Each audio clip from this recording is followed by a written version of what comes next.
दोस्तों, क्या आप जानते हैं कि परब्रह्म परमेश्वर ही इस जगत के मूल आधार हैं? ईश्वर ही इस जगत के सभी क्रियाकलापों के मुख्य संचालक हैं। यदि ऐसा है तो इनका असली स्वरूप क्या है? वे कहाँ रहते हैं और हम उन्हें किस रूप में जानते हैं? ज्यादातर लोग ब्रह्म, ईश्वर, परमात्मा, परमेश्वर, देवी देवता और भगवान इन सब को एक ही मानते हैं, पर सनातन हिंदू धर्म में इन सब का अर्थ अलग अलग होता है। ईश्वर को भगवान नहीं कहा जा सकता है, जबकि भगवान को परमेश्वर भी नहीं कहा जा सकता है। इसी प्रकार से आपने सुना होगा कि इन्हीं की उपासना करने वाला कोई सिद्ध ज्ञानी कहलाता है, तो कोई योगी, कोई भक्त कहलाता है, तो कोई साधक या संत।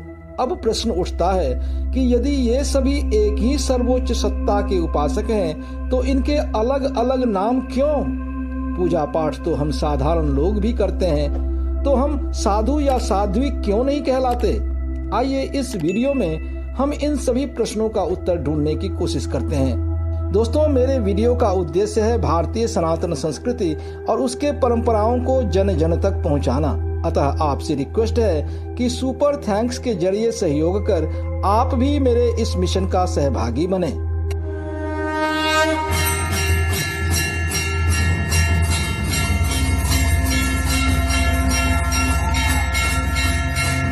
दोस्तों नमस्कार, मैं प्रदीप झा। मेरे इस दिव्य नॉलेज चैनल में आपका स्वागत है। हमारे शास्त्रों के अनुसार त्रिदेव ही सृष्टि संचालक हैं। ब्रह्मा, विष्णु और शिव दरअसल एक ही वास्तविकता के तीन पहलू हैं, और वो है ईश्वर। ईश्वर सर्वज्ञानी और सर्वशक्तिमान है। जब ईश्वर रचनाकार अथवा सृष्टिकर्ता की भूमिका निभाता है, तो ईश्वर को ब्रह्मा कहा जाता है। वही ईश्वर जब अप्रकटता अथवा विनाशकर्ता की भूमिका निभाता है, तो उसे शिव कहते हैं। और जब ईश्वर इस सतत रचना और विनाश की प्रक्रिया को बनाए रखने की भूमिका में आता है, तो वह विष्णु कहलाता है। आगे का वर्णन जानने से पहले आपसे रिक्वेस्ट है कि आप इस वीडियो को लाइक व शेयर करें तथा चैनल को सब्सक्राइब कर बेल आइकन जरूर दबाएं। सच्चिदानंद स्वरूप ब्रह्म ही जगत का मूल तत्व है। यहाँ आपका कंफ्यूजन दूर करने के लिए मैं आपको बता दूं कि ब्रह्म और ब्रह्मा अलग अलग हैं। ब्रह्म परम तत्व हैं, जबकि ब्रह्मा त्रिदेवों में सृष्टिकर्ता माने जाते हैं। ब्रह्म शब्द संस्कृत व्याकरण के ब्रीह धातु से बना है, जिसका अर्थ होता है फैलना या विस्तृत होना। ब्रह्म वह परम तत्व है जिससे समस्त सृष्टि की उत्पत्ति होती है। वह सृष्टि फलता फूलता है और अंत में उसी में विलीन हो जाता है। ब्रह्म को निर्गुण, निराकार और अनंत कहा गया है। उनका कोई स्वरूप, शरीर या इंद्रिय नहीं है। वह सर्वव्यापी और अविनाशी है। ब्रह्म एक शक्ति पुंज के समान है, जो प्रकट नहीं है, पर जो अपनी सत्ता की रक्षा कर सकता है। ब्रह्म की उपासना करने वाले ज्ञानी कहलाते हैं। दूसरे शब्दों में साधकों और तपस्वियों की प्रेरणा का मुख्य स्रोत वह ऊर्जा स्वरूपी निराकार अविनाशी ब्रह्म ही है। दोस्तों, इसके अलावा भी एक बात बार बार सुनने को मिलता है, और वो है परब्रह्म अथवा पार ब्रह्म। परब्रह्म का शाब्दिक अर्थ है सर्वोच्च सत्ता, अर्थात वह ब्रह्म जो सभी प्रकार के वर्णनों और संकल्पनाओं से भी परे है। शैव संप्रदाय वाले शिव को, वैष्णव संप्रदाय वाले विष्णु अथवा कृष्ण को, और शाक्त संप्रदाय वाले आदि शक्ति महामाया, माँ दुर्गा अथवा माँ पार्वती को परब्रह्म के रूप में उपासना करते हैं। दरअसल परब्रह्म की पहचान किसी भी प्रकार की परिभाषा से नहीं हो सकती है। वह गुणातीत, भावातीत, माया, प्रकृति और ब्रह्म से परे और परम है। इस परब्रह्म रूपी पराशक्ति को वाणी के द्वारा व्यक्त नहीं किया जा सकता। वेदों में उसे नेति नेति यानी कि ऐसा भी नहीं और वैसा भी नहीं कहा गया है। परब्रह्म सनातन है, सर्वव्यापक है और परम सत्य है। वह सृष्टि के समस्त कारणों का भी परम कारण है। दोस्तों, परमात्मा शब्द की महत्ता इसके शाब्दिक अर्थ से ही पता चलता है कि यह आत्मा का भी परम अथवा ब्रह्म स्वरूप है। आत्मा से मेरा मतलब है चेतना अथवा प्राण शक्ति। हमारे सनातन शास्त्र उपनिषदों के अनुसार जब जीवात्मा इस परम तत्व को जान लेती है तो वह ब्रह्म स्वरूप होकर परमात्मा हो जाती है अथवा परमात्मा में विलीन हो जाती है।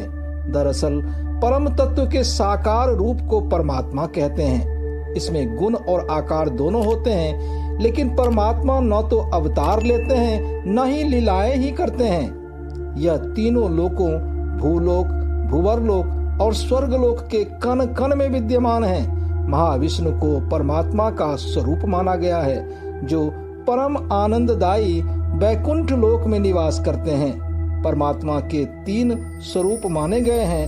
पहला वो जो सृष्टि के अनगिनत ब्रह्मांडों में व्याप्त हैं। दूसरे वो जो एक ब्रह्मांड में व्याप्त हैं या मौजूद हैं। और तीसरा वो जो सभी जीवात्मा के अंदर हैं।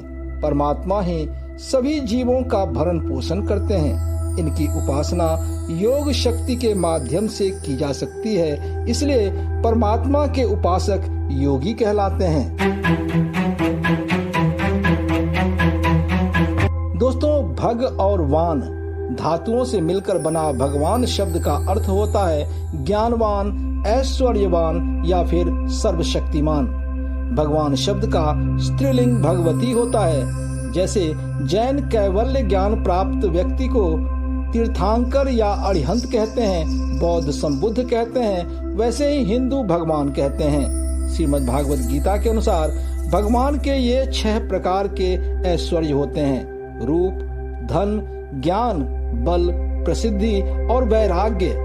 भगवान का अर्थ होता है सृष्टि को चलाने वाला अदृश्य शक्ति। भगवान साकार स्वरूप में होते हैं। वे अवतार भी लेते हैं और लीलाएं भी करते हैं। इसीलिए उनके अवतार व लीलाओं पर आधारित विग्रह अथवा मूर्ति के रूप में उनकी पूजा की जाती है।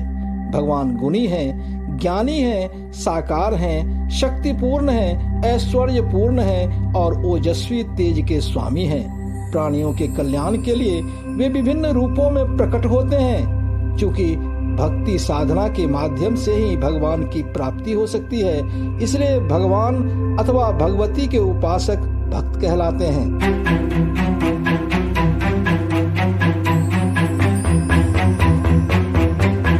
दोस्तों, देवता शब्द का संबंध संस्कृत के दिव्य धातु से है, जिसका अर्थ होता है दिव्य होना, यानी कि जिसमें दिव्यता है और जो अमर है वही देवता या देवी है। सनातन हिंदू धर्म में कुल 33 कोटि यानी कि कुल 33 प्रकार यानी कि 33 टाइप्स के देवी देवताओं की बात कही गई है, जिनका निवास स्थान स्वर्ग है। इनमें इंद्र, वरुण, आदित्य, वायु, यम, मरुतगण, वसु, त्रिदेव और त्रिदेवी शामिल हैं। शास्त्रों के अनुसार साधारण मनुष्यों से बढ़कर संत है, संत से बढ़कर सिद्ध है, सिद्ध से बढ़कर देवता, देवताओं से बढ़कर भगवान है और भगवान से बढ़कर ईश्वर, परमात्मा, परमेश्वर या ब्रह्म है। सनातन वैदिक धर्म का सबसे प्रामाणिक ग्रंथ वेद है और वेदों में श्री कृष्ण को ही पर ब्रह्म के रूप में प्रस्तुत किया गया है। महर्षि वेद व्यास के अनुसार श्री कृष्ण के 3 सनातन रूप हैं: ब्रह्म, परमात्मा और भगवान। श्रीमद् भागवत का यह संस्कृत श्लोक इस बात की पुष्टि करता है: वदन्ति तत् त्वविदस् तत्त्वं यज्ञानमद्वयम् ब्रह्मेति परमात्मेति भगवानेति शब्दयते। अर्थात तत्ववेत्ताओं अथवा महाज्ञानियों का कहना है कि श्री कृष्ण के अनादिकाल से ही 3 रूप हैं: ब्रह्म, परमात्मा और भगवान। ब्रह्म स्वरूप में श्री कृष्ण निर्गुण और निराकार हैं। वे अदृश्य हैं, अनंत हैं, सृष्टि के कण कण में उनका निवास है और वे ही परम आनंद के मुख्य स्रोत हैं। इसलिए ज्ञानी उसी निराकार परब्रह्म श्री कृष्ण की उपासना करते हैं। श्री कृष्ण का दूसरा रूप परमात्मा का है, जो महाविष्णु के नाम से भी जाना जाता है। इस रूप में वे अपने चतुर्भुजी रूप में शंख, चक्र, गदा और पद्म को धारण कर बैकुंठ धाम में नित्य निवास करते हैं। परम आनंददायी बैकुंठ धाम में अनंत तेज एवं गति वाला सुदर्शन चक्र तथा गदा उनके सर्वशक्तिमान होने का द्योतक है। योग मार्ग के माध्यम से ही बैकुंठ धाम को प्राप्त किया जा सकता है। परमात्मा रूपी श्री कृष्ण ही लघु रूप में अथवा आत्मा के रूप में सभी प्राणियों के हृदय में निवास करते हैं और प्राणियों द्वारा किए गए कर्मों के साक्षी बनते हैं। भगवान के रूप में श्री कृष्ण नित्य अपने दिव्य गोलोक धाम में निवास करते हैं। इस रूप में धरती पर अवतार लेते हैं और विभिन्न प्रकार की लीलाएं कर प्राणियों में प्रेम व भक्ति का संचार करते हैं। इस रूप में वे अपनी समस्त ऐश्वर्यों को छोड़कर साधारण मनुष्य के समान व्यवहार करते हैं और अपनी मधुर लीलाओं के द्वारा प्राणियों के मन को आकर्षित करते हैं, जिससे कि उनके मन की समस्त वेदनाएं दूर हो सके। जो व्यक्ति श्री कृष्ण और श्री राम की इस भगवत रूप का भक्ति पूर्वक उपासना करते हैं, उन्हें गोलोक या साकेत लोक की प्राप्ति होती है। श्रीमद् भागवत गीता में अर्जुन को अपना दिव्य विश्व रूप का दर्शन कराते हुए श्री कृष्ण कहते हैं, मनुष्याणाम सहस्रेषु कश्चिद्यतति सिद्धये यततामपि सिद्धानाम कश्चिन्मां वेति तत्वतः। अर्थात हजारों मनुष्यों में से कोई एक मेरी प्राप्ति रूपी सिद्धि की इच्छा करता है और इस प्रकार से सिद्धि की प्राप्ति का प्रयास करने वाले मनुष्यों में से भी कोई एक ही मेरा तत्व रूप अथवा ब्रह्म रूप में साक्षात्कार कर पाता है।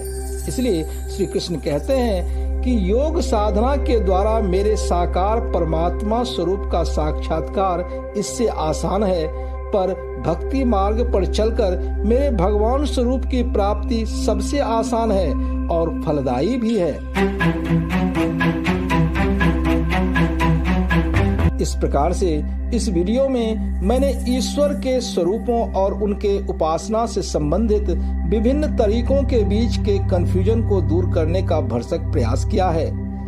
ये नाम और तरीके बेशक अलग अलग प्रतीत होते हैं, पर उन सभी का अंतिम लक्ष्य उस परमपिता परमेश्वर की कृपा प्राप्त करना ही है। मेरे आने वाले वीडियोस में इसी प्रकार से भारतीय सांस्कृतिक विरासत व परंपराओं के बारे में विस्तार से बताया जाएगा। अतः आपसे रिक्वेस्ट है कि आप मेरे इस चैनल को सब्सक्राइब कर बेल आइकन जरूर दबाएं।